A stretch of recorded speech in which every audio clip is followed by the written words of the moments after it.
YTN 라디오 이동의 뉴스 정면 승부 4부 시작합니다. 이번 순서는 매주 화요일 스튜디오를 법정으로 이동시켜주는 두 분과 함께합니다. 박장재소, 박지훈 변호사, 장유미 변호사 나왔습니다. 어서 오십시오. 네, 안녕하세요.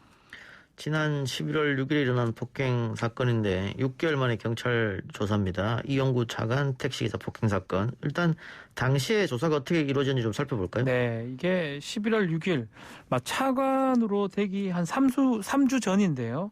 지난해 11월 6일 날 있었던 사건인데 술에 취해서 택시를 타고 가다가 이용구 차관이 택시 기사한테 이제 멱살을 잡아서 폭행을 행사했는데, 그다음 폭행죄는 뭐 단순 폭행죄 적용되면 반의사 불벌죄가 합의가 되거나 처벌을 원치 않으면 입건하지 않습니다. 예. 그래서 이때는 처벌을 원치 않는다 해서 내사를 종결했던 그런 상황인데. 예. 그러니까 피해자가 택시기사가 처벌을 원하지 않는다 그랬으니까 그렇죠. 사건 처리할 필요도 없는데 이게 뒤늦게 이 택시가 운행 중이었냐 정차 중이었냐 이것 때문에 논란이 된 거죠. 그렇죠.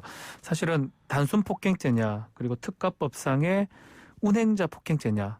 택시 기사가 운행을 하고 있는데 폭행을 하게 되면 반의불벌죄가 아닙니다. 이것은 이권에서 처벌해야 돼요. 뭐 처벌 원튼 안 원튼 간에. 그래서 이게 만약에 운행자에 대한 폭행이라면 어떤 다른 문제가 되기 때문에 이거에 대해서 좀 문제된 상황입니다. 예. 네. 그런데 이게 어쨌든 폭행이 일어났고 네. 피해자는 처벌 원치 않는다고 얘기했고 경찰이 출동해서 그러면 뭐 사건 안 하고 네. 끝났는데 왜 다시 불거진 거예요? 이게 왜냐하면 사실 피해자가 처벌을 원하지 않는다고 했어도 이게 단순 폭행 사건이 아니라 말 그대로 주행 중인 택시의 택시 기사를 폭행한 사건이라면 피해자의 처벌 원하는지 안 하는지 그 의사가 중요한 게 그렇죠. 아니거든요. 예. 그렇다 보니까 당시에 이걸 너무 빨리 덮으려고 경찰이 수사를 좀 부실하게 한 거 아니냐 이런 의혹이 불거졌던 거고요. 당시에 그렇다면 이게 운행 중인 그 택시 아니었느냐, 그렇기 때문에 달렸느냐 아니면 정차 중이었느냐, 뭐 이 부분부터 면밀히 경찰이 제대로 그 당시에 못 살폈다 이런 의혹이 다시 불거졌던 겁니다. 뭐 운행 중인 기사를 폭행했으면 당연히 뭐 처벌 받아야죠. 네. 근데 제가 좀 원천적으로 궁금한 것은 당시 사건이 있었고 이용구 전 차관 집 앞에서 이 일이 그렇죠. 벌어진 거 아니에요? 택시 네. 타고 집 앞까지 갔다가 그리고 폭행이 일어났고 택시기사는 경찰이 왔을 때 처벌을 원치 않는다고 했고 네. 끝난 사건인데 왜 갑자기 운행 중이었다 이런 이야기가 나와서 다시 수사를 시작하게 됐을까? 그게 좀 궁금해요. 이게 사실 언론이 또 부실 수사 의혹이 불거져서 취재를 하다 보니까 당시에 이제 그 택시 기사분이 뭐 처벌 더 이상 원하지 않는다 이런 말씀을 하신 것도 뭐 맞는 것 같긴 해요. 근데 이제 수사 과정 중에 내가 블랙박스 영상 그때 경찰은 없다 그랬었거든요. 예. 그런데 휴대전화로 찍어놓은 게 있다라고 하면서 이걸 한번 좀 보고 판단을 하시라라고 제시를 했는데 그 당시에 경찰이 이런 영상 못 본 걸로 하겠다. 이렇게 좀 보도가 나왔거든요. 예. 그렇다면 이게 피해자 의사를 확인하는 것보다 더 이 범죄 사실 그 자체를 객관적으로 수사를 했어야 되는데 블랙박스 영상을 보면 그게 객관적으로 진단이 되는 상황이었음에도 불구하고 못 본 걸로 하겠다 하고 넘어갔으니까 이게 덮으려고 한 거 아니냐. 그리고 경찰이 그 당시에 물론 변호사 지위에 있었다고는 하지만 법무부 차관으로 내정되기 거의 3주 전이었으면은 하마평에 오르던 시점이거든요. 예. 또 공수처장 후보군으로도 상당히 많이 거론이 됐기 때문에 이 부분은 알아서 이 수사를 좀 권력 입맛에 맞도록 조기종결한 거 아니냐 이런 의혹이 불거진 겁니다. 박지훈 변호사 그렇죠. 봤을 때는 어때요? 이게 이용구 전 차관이 누군지 알고 봐주겠다는 거 하나가 있고 그렇죠.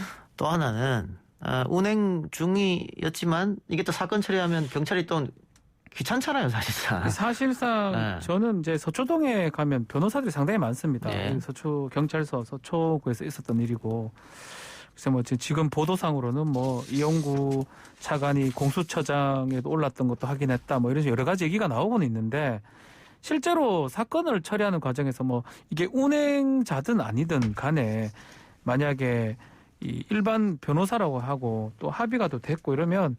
경찰이 뭐 봐주기 위해서 이렇게 했을 가능성은 전혀 배제할 수는 없겠지만 그거보다는 오히려 사건 전개하지 않기 위해서 했을 가능성도 있거든요. 근데 이제 언론 이제 쉽게 말하면 제 말처럼 귀찮아서 그냥 뭐 이렇게 예. 그렇죠. 이용구라는 사람이 그렇게 높다고 뭐 현직 예를 들어서 법무부 차관이다. 그래도 요새 경찰이 뭐 봐주겠습니까? 제가 봤을 땐 그런데 일단은 이게 뭐 이렇게 입건하지 않고 반에서 불벌죄로 이렇게 처리해도 큰 문제가 없을 거라고 아마 판단했기 때문에 끝난 것 같은데 차후에 차관이 되고 좀 주목받는 인물이 되니까 언론에서 파고 파다 보니까 이게 문제가 있는 게 아니냐 이렇게 역으로 돌아온 게 아닌가 저는 개인적으로 그렇게 판단을 하고 그러면 있습니다. 사건 당시에 이게 지금 보니까는 본청에 올라갔다고 하는데 보고가 사건 당시에 보고가 올라갔을까? 아니면 박지훈 여사 말처럼 조금 시간이 지나서 이 뭐 공수처장 후보로 올라가고 이러니까 올라갔을까? 일단 뭐 보도를 보면 예. 뭐 그 당시에는 몰랐는데 공수처 후보로 거론된다는 사실을 경찰이 인지하고 서울청에 보고를 했다라고 했는데 이 부분도 또 다른 논란을 낳는 게 사실 이제 부실수소 의혹이 불거졌던 그 당시에는 김창룡 경찰청장이 기자회견을 자초해서 이렇게 얘기했습니다. 해당 사건은 내사종결한 사안이고 서울청과 본청에는 그 당시에 보고되지 않았다라고 했는데 그렇다면 그 사건을 처리했을 당시에 보고가 되지 않았다는 건지 서울청에 는 보고가 됐다는 건지 왜냐하면 뭐 공수처장 후보군으로 거론된 건 그 이전 시점이고 이걸 경찰이 언제 인지했는지에 따라서 그 이후라고 해명을 하니까 상당히 헷갈리게 되는 건데 아마 제 개인적으로는 경찰이 그 정보를 다루는 기관이기도 한데 전혀 몰랐을까라는 생각이 들고 이 부분과 관련해서 일반인이었으면 경찰이 어떻게 했을까? 블랙박스 영상이 있다고 하는데도 안 봤을까라는 의문이 좀 제기되는 부분은 있는 게 사실입니다. 아니 그러면 지금 보면은 좀 어디 운행 중이었다고 보이잖아요. 그렇죠. 운행 사실은 지금 법상으로는 사실 정차 중도 운행 중으로 봐버리거든요. 예. 사실은 범죄가 될 가능성이 높은 상황이죠. 그럼 이게 처음 불거졌을 때 사의를 표명하든가 네. 왜 6개월 지나서 사의를 표명한 거예요? 글쎄요, 뭐 그건 뭐 정확하게 알 수는 없지만 좀 이해가 안 되네. 일단 뭐 증거인멸죄 등 다른 얘기들이 계속 나오다 보니까 아마 차관을 하면서 가장 힘들었을 것 같아요. 계속 이 얘기가 논란이 계속 됐기 때문에 또 최근에 주목받았던 거는 지금 장윤 변호사 설명한 것처럼 언론에서 이미 보고가 됐다까지 이제 얘기가 되니까 증거인멸 등등까지 이제 문제가 되는 게 아니냐. 그러다 보니까 좀 견디기 힘들어서 뭐 사의를 표명한 게 아닌가 그렇게 보입니다. 이용구 차관이 6개월 만에 조사를 받았는데 경찰 조사를 19시간 조사받았다고 하거든요. 네. 굉장히 강도 높은 조사죠. 이게 뭐 택시기사 단순 폭행 사건인데 뭐 진단이 많이 나온 것도 아니고 그런데 사건 초기에는 조사하지 않았단 말이에요. 네. 그럼 이것도 경찰의 문제 아니에요? 문제죠. 네. 이게 사건 처음에 제대로 수사했으면 이렇게 뒤늦게 문제가 커지지도 않았을 거고 지금 또 단순 폭행인지 뭐 운전자 폭행인지로 또 따져야 되지만 이 증거인멸 교사까지 문제가 되고 있습니다.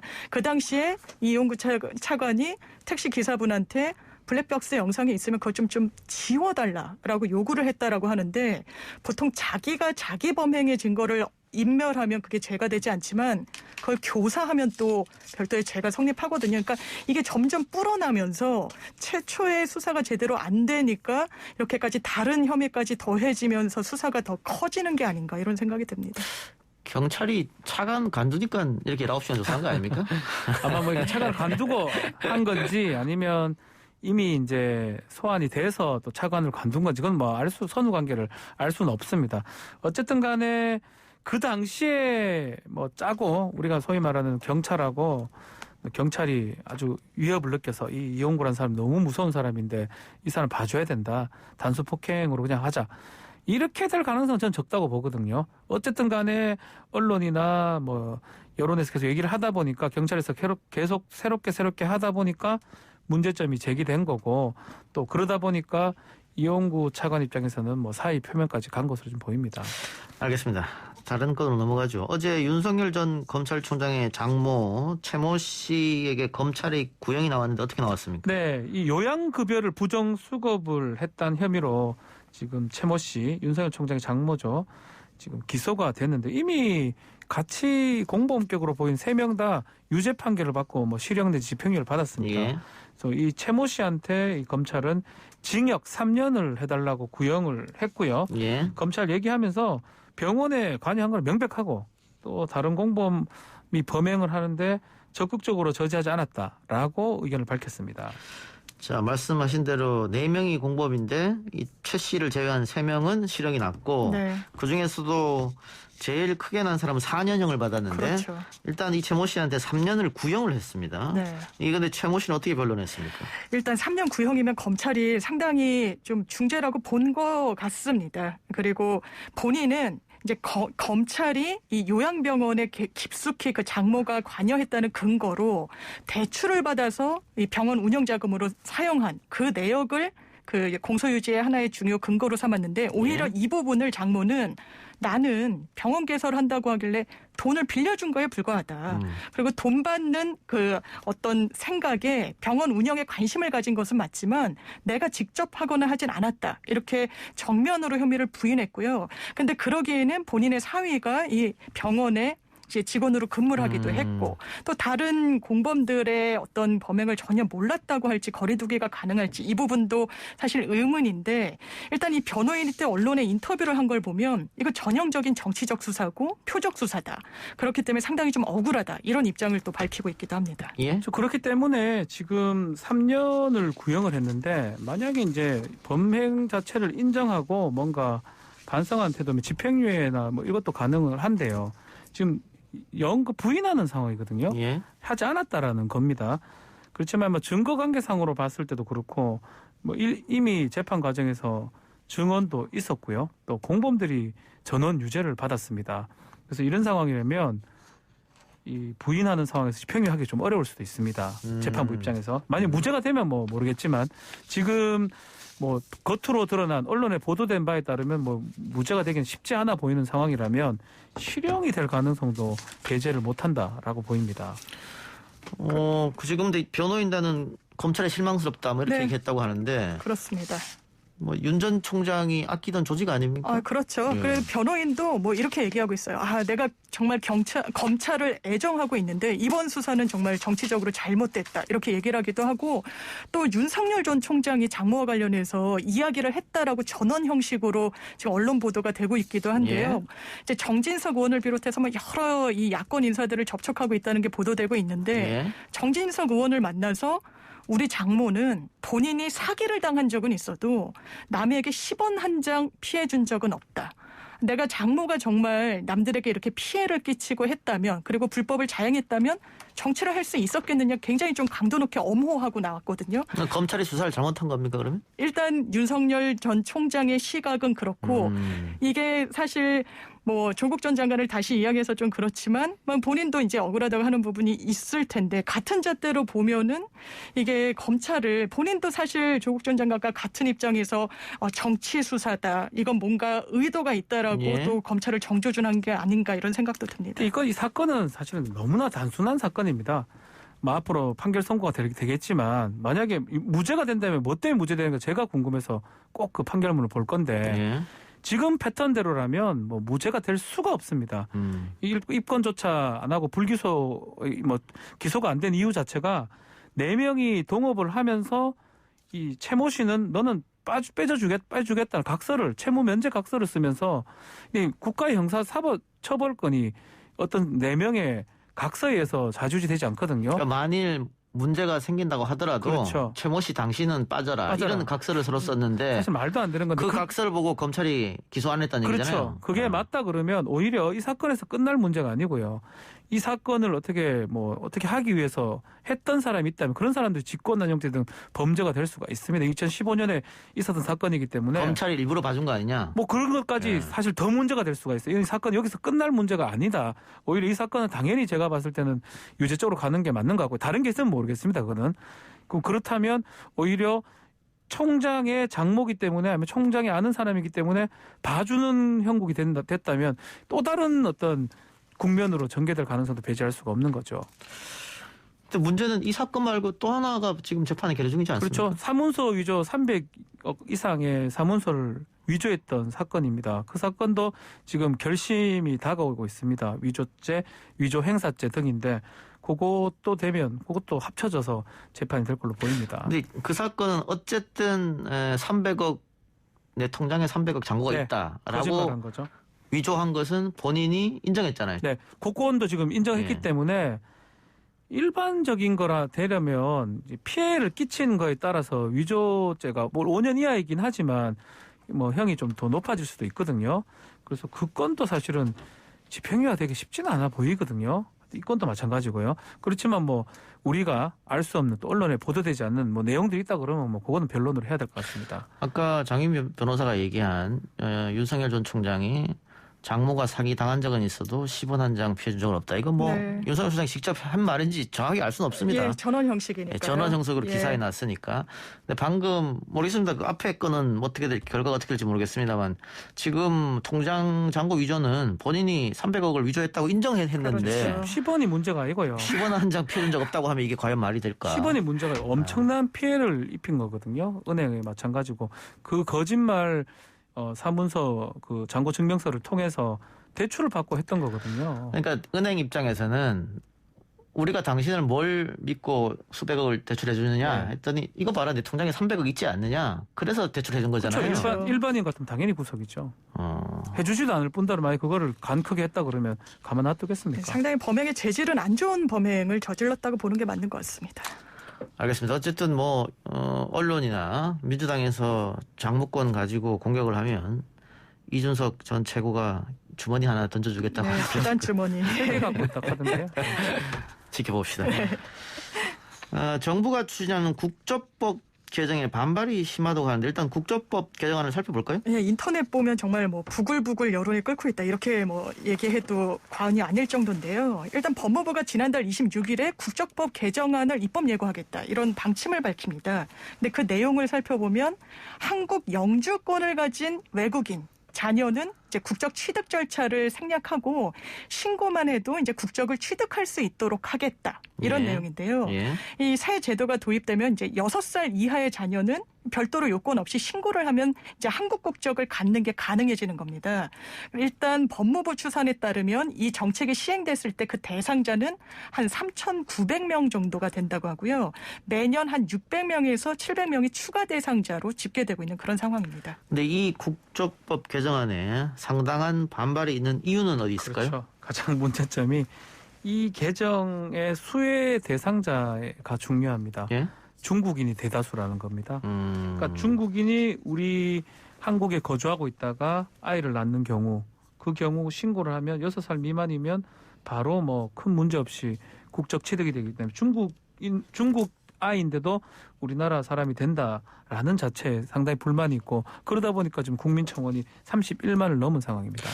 뭐 최근에 뭐 사드 보복 문제도 있었고 그렇죠. 거기다가 우리 문화를 뭐 뺏어가려는 네. 뭐 동북공정 뭐 이런 것도 있었고 그러다 보니까 거기다가 뭐 코로나19부터 시작해서 이게 중국인 혐오가 좀 있는 이 와중에 이런 게 있으니까 이제 반발이 큰 것 같은데 더군다나 세금은 우리가 내고 네. 혜택은 왜 중국인이 받느냐 뭐 이런 정서도 있는 것 같네. 예, 맞습니다. 뭐 일단 외국인에 대해서 반감이 있죠. 이를테면 뭐 재동포라고 하더라도 뭐 국내에 입국해서 뭐 의료 행위만 받고 뭐 먹튀를 한다, 막 이런 거에 예. 대한 뭐 문제 의식도 많고 했는데 일단 법무부는 이 국적법 개정안에 대해서 일반 국민들이 좀 오해하고 있는 부분들이 있다라고 해명을 내놓은 게 있는데요. 예. 일단 그 내용은 그러니까 모든 영주권자의 자녀가 이렇게 신고만으로 국적을 취득하는 게 아니다. 예. 영주권자 중에서도 그러니까 본인 그리고 본인의 부모나 본인의 조부모 이렇게 2대 이상이 국내에서 출생을 했어야 된다.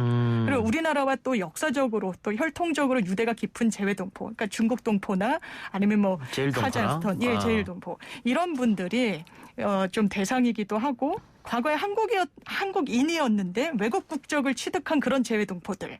근데 국내에 와서 아이를 출산했을 때 그 자녀가 국적을 원하면 신고를 통해서 좀 간이하게 한국 국적을 취득하게 해주고자 했던 게 이런 입법의 목적이기 때문에 뭐 모든 영주권자가 대상인 건 아니다 이렇게 해명을 내놨고요. 또 국적 취득하면 당연하게도 민감한 이슈죠. 이제 병역 의무 같이 뭐 수행해야 된다는 점도 뭐 분명히 법무부가 밝히긴 했습니다. 군대도 가야 된다. 네. 뭐 법무부 해명 들어보면 그렇게 반대할 건 아닌 것 같은데요. 그 사실은 이제 미국이나 많은 나라가 속지주의를 택하고 있어요. 예. 그 나라에서 태어난 사람한테 국적을 부여하는 게 예. 이른바 속지주의라 하고요. 예. 우리나라 같은 경우는 혈통주의를 택하고 있습니다. 태어나는 게 중요하지 않다. 부모가 우리 한국 사람이어야 된다라는 걸 택하고 있는데 요 지금 개정안은 속지주의로 조금 바꾸려고 하는 모습 중에 중간 단계라고 보면 될 것 같아요. 예. 일정 요건을 가지고 있는 경우 한국에 태어나는 경우한테는 쉽게 국적을 부여하겠다라는 건데 사실 다민족 국가라고 보는 게 맞잖아요. 우리나라 상당히 혈통이 많이 섞여 있어요. 많이 변했죠. 네, 예. 그러다 보니까 궁극적으로 개정 방향은 맞는 것 같아요. 그렇게 변할 수밖에 뭐 없을 것 같은데요. 출산율이 계속해서 떨어지고 이것도 생각했을까요 혹시? 아무래도 그게 반영은 됐을 것 같습니다. 워낙에 출생률이 최저치를 연일 갱신하고 있으니까 그렇다면 인구 유지를 위해서라도 뭔가 유입 정책이 필요하지 않느냐. 그렇다면 혈통적으로 역사적으로 가까운 우리 재외동포들을 1차적으로 그 비교적 쉽게 한국 국적을 주도록 하는 게 좀 맞지 않느냐. 그 방향성대로 가야 되지 않느냐라는 고민이 분명히 있었던 것 같습니다. 예. 근데 뭐 이런 문제 때문에 또 외국인 포비아 뭐 이런 게 생길까 걱정이 되기도 그렇죠. 하네요. 이게 뭐 법 자체가 뭐 틀렸다고 보긴 어렵고요. 지금 한국하고 지금 중국의 어떤 문제 갈등 때문에 이게 지금 포비아로 갈 수도 있는 상황이거든요. 그렇기 때문에 이 개정안 자체의 어떤 방향성이나 이거에 뭐 전적으로 잘못됐다 보기는 좀 어렵지 않나 생각이 들고 요 포비아 부분은 좀 다시 얘기가 좀 돼야 될 것 같습니다. 예, 알겠습니다. 자, 병역에 대한 이야기 앞에 잠깐 했었는데 유승준 씨가 재소송 재판이 이번 주에 열리네요. 그렇습니다. 유승준 씨가 계속해서 LA 총영사를 상대로 한 행정소송을 진행하고 있는 건데요. 이번에는 여권 사증 발급 거부 처분을 취소해달라라고 이제 행정소송의 첫 변론 기일이 6월 3일에 열리는 겁니다. 근데 유승준 씨 같은 경우에 2002년도 1월에 해외 공연 명목으로 이제 출국을 했는데 미국 시민권을 바로 취득해버렸죠. 그러니까 군 입대가 면제돼 버렸기 때문에 그 당시에 너무너무 많은 비판에 직면했고 그 연장선상에서 계속 한국 입국은 거부되고 있는 그런 상황입니다. 예.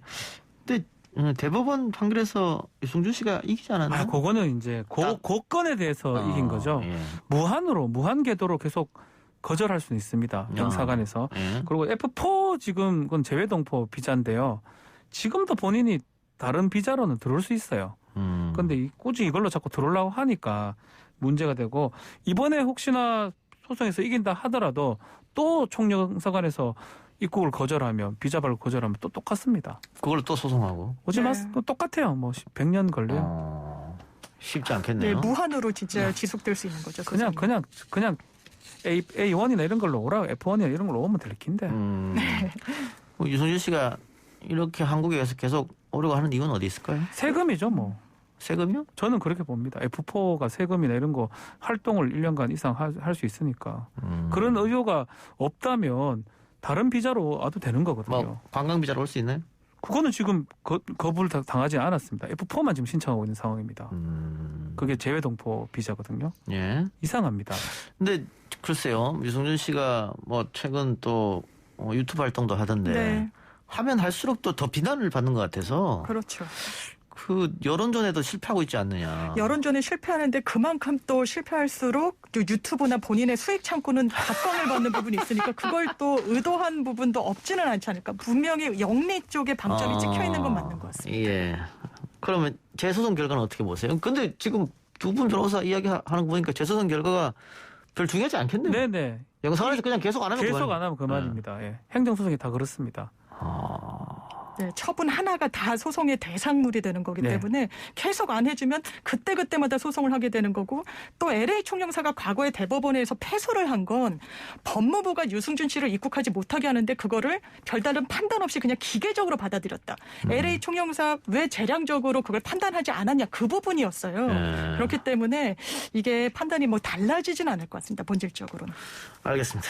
두 분 말씀 오늘 여기까지만 듣죠. 지금까지 박지훈, 장윤미 변호사와 함께했습니다. 고맙습니다. 네, 감사합니다.